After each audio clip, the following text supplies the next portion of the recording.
BRS party ఓటమి పాలైందంటే దానికి కారణం కేసీఆర్ సహా పార్టీ నేతల అహంభావమని ప్రత్యేకంగా చెప్పనక్కర్లేదు. ఏం చేసినా తమకు ఎదురు లేదన్నట్టుగా వ్యవహరిస్తుంటారు. ఇక ఎప్పటికీ తెలంగాణలో తమదేనన్న భ్రమలో ఉండిపోయారు. ఈ క్రమంలోనే వారు చేసిన ఓ పని ఓ ఐఏఎస్ అధికారి మెడకు చుట్టుకుంది.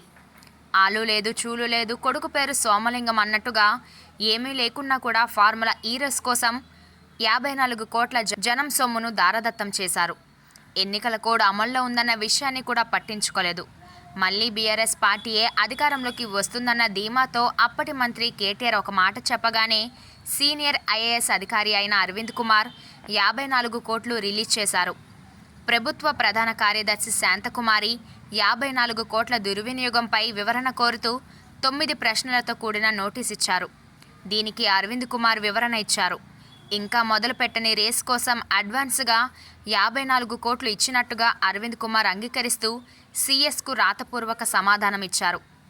ఫార్ములా ఈ రేస్లను తొలుత గ్రీన్కో సంస్థకు చెందిన ఎస్నెక్స్ట్ జెన్ ప్రైవేట్ లిమిటెడ్ నిర్వహించేది.